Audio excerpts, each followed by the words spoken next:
यमराज ने चित्रगुप्त को बताया रहस्य। बिस्तर पर बैठकर भोजन करने से क्या होता है, इस वीडियो को जरूर देखें, अनदेखा बिल्कुल भी ना करें। यमराज ने चित्रगुप्त को बताया रहस्य। इस प्राचीन कथा के माध्यम से हम जानते हैं दोस्तों, एक बार यमराज और चित्रगुप्त यमलोक में बैठकर बात कर रहे होते हैं। तभी चित्रगुप्त यमराज से पूछते हैं, हे प्रभु, किस कारण से मनुष्य की अकाल मृत्यु होती है? कौन से मनुष्य को संतान सुख नहीं मिलता है और कुछ मनुष्यों की मृत्यु शिशु अवस्था में ही क्यों हो जाती है? इसके पीछे क्या कारण है? तब यमराज चित्रगुप्त को बताते हैं, हे चित्रगुप्त, तुमने उचित ही प्रश्न किए हैं। इन सभी प्रश्नों का उत्तर मनुष्य की आदतों में छिपा होता है। मनुष्य जिस प्रकार का आचरण करता है उसी अनुसार सुख और दुख भोगने पड़ते हैं। मनुष्य की अकाल मृत्यु होने के पीछे भी उसकी आदतें ही श्रेष्ठ कारण होती हैं। तुम्हारे प्रश्नों का उत्तर बताने से पहले मैं तुम्हें एक अत्यंत महत्वपूर्ण कथा सुनाता हूँ। इस कथा में तुम्हें तुम्हारे सभी प्रश्नों के उत्तर मिल जाएंगे, इसलिए तुम इस कथा को ध्यान से जरूर सुनना। जो भी इस कथा का श्रवण करता है और इसका प्रचार करता है, मैं उसके 32 अपराध माफ़ करता हूँ। चित्रगुप्त कहते हैं, हे धर्मराज, आपके मुख से इस महान कथा को सुनने का सौभाग्य मुझे प्राप्त हो रहा है। मैं इसे ध्यान से पूरा अवश्य सुनूंगा।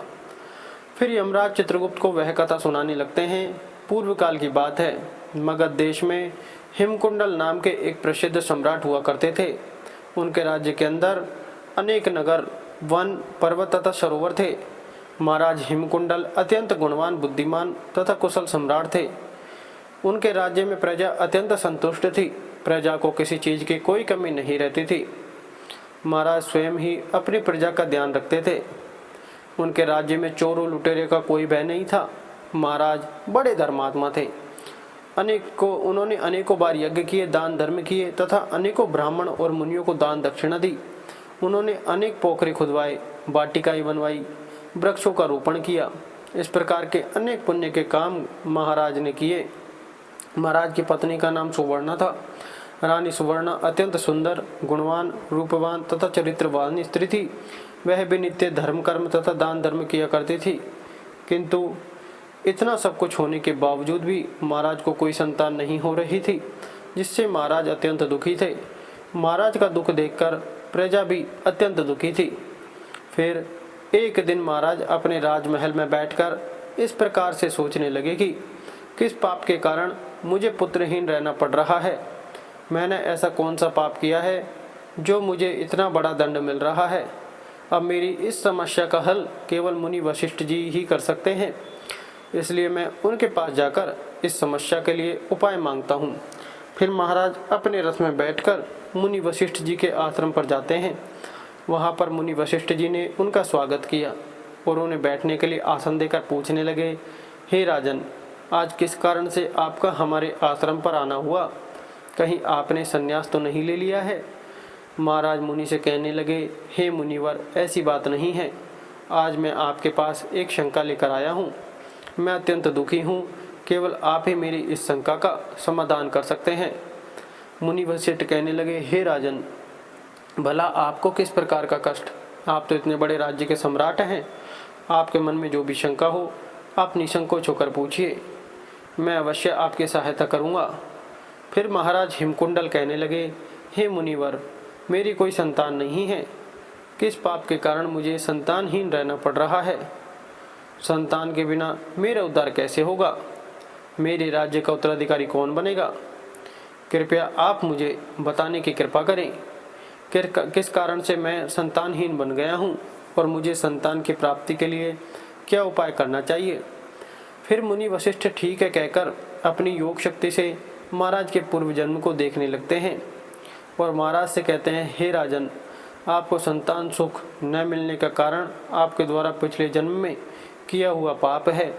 पिछले जन्म में आप एक शिकारी थे जो वन में रहकर शिकार करके अपना गुजारा चलाया करते थे। फिर एक दिन आप वन में शिकार के लिए निकले थे। उस स्थान पर एक गाय अपने बछड़े को दूध पिला रही थी, किंतु आपके द्वारा अनजाने में ही उस गाय को बाण लग गया और वह गाय घायल हो गई। उस गाय को घायल करने के कारण ही इस जन्म में आपको पुत्रहीन होने का श्राप मिला है। इस बात को सुनकर महाराज बहुत दुखी हुए और मुनि वशिष्ठ जी से प्रार्थना करने लगे, हे मुनिवर, इस पाप से मुझे कैसे मुक्ति मिलेगी? कृपया आप मुझे इस पाप से मुक्ति का उपाय बताइए। फिर मुनिवर कहते हैं, हे राजन, इस पाप से मुक्ति के लिए आप गायों की सेवा करें, इसी से आपको मुक्ति मिल जाएगी।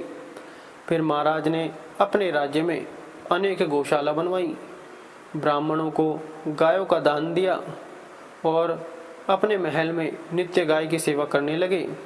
महाराज और महारानी अपने महल में नित्य गाय की पूजा और प्रदक्षिणा करने लगे और नित्य गाय को भोजन कराने लगे। इस प्रकार से अनेक दिनों तक गाय की सेवा करने के कारण महाराज को एक पुत्र रत्न की प्राप्ति हुई, जिससे महाराज अत्यंत प्रसन्न हुए और उन्होंने उत्सव मनाया।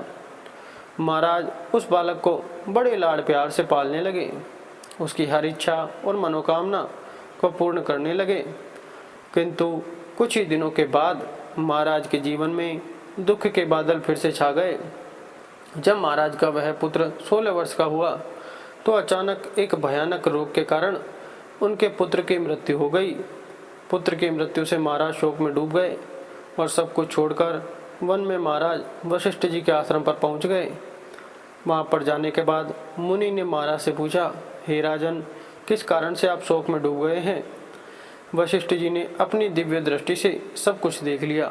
महाराज को उनके पुत्र की अल्पायु में मृत्यु होने का कारण बताने लगे। हे राजन, आपको पुण्य के कारण पुत्र की प्राप्ति तो अवश्य हुई, किंतु आपके पुत्र के दुर्व्यवहार के कारण ही उसे अल्पायु में मृत्यु का सामना करना पड़ा है। आपके पुत्र ने सदैव ही बिना स्नान किए बिस्तर पर बैठकर भोजन किया है। जो मनुष्य बिना स्नान किए भोजन करता है उसकी आयु क्षीण हो जाती है। जो बिस्तर पर बैठकर भोजन करता है उसके शरीर में रोग आदि उत्पन्न होते हैं और वह भी अकाल मृत्यु को प्राप्त होता है। इस प्रकार के वचन सुनकर महाराज अत्यंत दुखी हुए और वहीं पर रहकर मुनि की सेवा करने लगे। फिर उन्होंने अपने भांजे को अपने राज्य का कार्यभार सौंप दिया और वन में ही बैठकर तपस्या करने लगे। यमराज कहते हैं, हे चित्रगुप्त, मनुष्य को हमेशा अपने 5 अंगों को साफ करके ही भोजन करना चाहिए। दोनों पैरों को तथा दोनों हाथों को और अपने मुख को जल से अच्छी तरह से स्वच्छ करके ही भोजन करना उचित होता है। इससे मनुष्य के शरीर से रोग दूर रहते हैं और व्यक्ति दीर्घायु बन जाता है। यमराज कहते हैं, भोजन शुरू करने से पूर्व उस भोजन के लिए भगवान को धन्यवाद देना चाहिए और संसार के समस्त प्राणियों को भोजन प्रदान करने की प्रार्थना करनी चाहिए। इस प्रकार से अन्य देवता को प्रणाम करके भोजन करने से मनुष्य को कोई पाप नहीं लगता है। यमराज कहते हैं, जमीन पर बैठकर भोजन करना ही श्रेष्ठ होता है। बिस्तर पर बैठकर भोजन करने से मनुष्य के शरीर में रोग उत्पन्न होते हैं और उसकी आयु कम हो जाती है। शास्त्र कहते हैं कि दहलीज पर बैठकर भी भोजन नहीं करना चाहिए। यमराज कहते हैं, 3 प्रकार का भोजन मनुष्य को नहीं करना चाहिए। पहला, जिस भोजन के ऊपर से कोई पैर रखकर चला गया हो अथवा कोई व्यक्ति भोजन को लांघ कर गया हो, ऐसे भोजन को कभी खाना नहीं चाहिए। ऐसा भोजन अशुद्ध हो जाता है। ऐसे भोजन को पशुओं को खिला देना चाहिए। दूसरों के द्वारा लांघा गया भोजन खाने से मनुष्य की आयु कम हो जाती है और उसके शरीर में भिन्न भिन्न प्रकार के रोग उत्पन्न होते हैं। दूसरा, यदि भोजन में बाल निकल आता है तो ऐसा भोजन त्याग हो जाता है। यदि अन्न में बाल निकलता है तो उसे ईश्वर को कभी प्रसाद के रूप में नहीं चढ़ाना चाहिए और न ही स्वयं खाना चाहिए। ऐसा भोजन प्रेतों को प्राप्त होता हो जाता है। और तीसरा, दूसरों के लिए परोसा हुआ भोजन भी नहीं खाना चाहिए। जो मनुष्य दूसरों का भोजन छीनकर खाता है अथवा किसी को बिना दिए ही स्वयं उस अन्न का उपभोग करता है, उससे देवी अन्नपूर्णा रुष्ट हो जाती हैं।